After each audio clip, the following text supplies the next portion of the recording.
नमस्कार, आप देख रहे हैं एक न्यूज 24।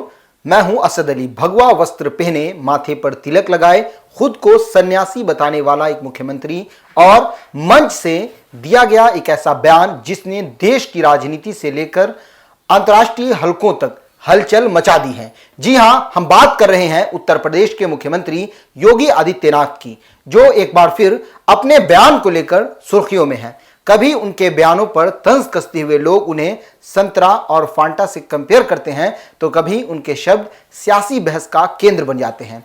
हाल ही में एक रैली के दौरान उन्होंने इतिहास का हवाला देते हुए स्वामी विवेकानंद के नाम से जुड़ा एक मशहूर नारा दोहराया, तुम मुझे खून दो, मैं तुम्हें आजादी दूंगा। जबकि यह नारा असल में सुभाष चंद्र बोस से जुड़ा माना जाता है और इसी को लेकर भी सवाल उठे। लेकिन असली विवाद तब शुरू हुआ जब बंगाल चुनाव से ठीक पहले उन्होंने एक और बयान दे दिया, जिसमें उन्होंने कहा पश्चिम बंगाल की धरती को काबा की धरती नहीं बनने दिया जाएगा, बल्कि यह मां काली और मां दुर्गा की भूमि बनी रहेगी और यहां हर हर महादेव की गूंज सुनाई देती रहेगी। यह बयान सामने आते ही सियासत गर्मा गई।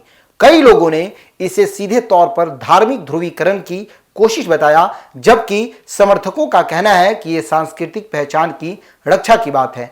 इस बयान का वीडियो सोशल मीडिया पर तेजी से वायरल होने लगा और देखते ही देखते यह चर्चा का विषय सिर्फ भारत तक सीमित नहीं रहा, बल्कि खाड़ी देशों तक भी इसकी गूंज सुनाई देने लगी। विश्लेषकों का मानना है कि काबा इस्लाम का सबसे पवित्र स्थल है और दुनिया भर के करोड़ों मुसलमान उसी दिशा में नमाज अदा करते हैं। ऐसे में इस तरह की तुलना को संवेदनशील माना जा रहा है। कुछ लोगों ने यह भी आशंका जताई है कि इस तरह के बयान भारत की वैश्विक छवि और खाड़ी देशों के साथ उसके रिश्तों पर असर डाल सकती हैं, जहां लाखों भारतीय काम करते हैं और भारत की ऊर्जा तथा व्यापारिक साझेदारी भी जुड़ी हुई है। अब सवाल ये उठता है कि क्या चुनाव जीतने के लिए धर्म सबसे आसान रास्ता बन चुका है? क्या रोजगार, शिक्षा और विकास जैसे मुद्दे पीछे छूटते जा रहे हैं और उनकी जगह पहचान की राजनीति ले रही है? वेस्ट बंगाल में चुनावी माहौल अपने चरम पर है। बीजेपी अपने सभी बड़े नेताओं के साथ पूरी ताकत झोंक चुकी है और जैसे जैसे मतदान की तारीख करीब आ रही है, वैसे वैसे बयानबाजी और तीखी होती जा रही है। लेकिन इस पूरे विवाद के बीच जनता के मन में सबसे बड़ा सवाल यही है कि क्या यह चुनाव विकास के मुद्दों पर लड़ा जाएगा या फिर धर्म और पहचान की राजनीति इसका केंद्र बनेगी। भारत एक ऐतिहासिक गवाह है कि जब भी समाज को धर्म के आधार पर बांटने की कोशिश हुई, उसका नुकसान पूरे देश को उठाना पड़ा और जब एकता, भाईचारा और साझा विरासत को प्राथमिकता मिली, तब देश ने तरक्की की।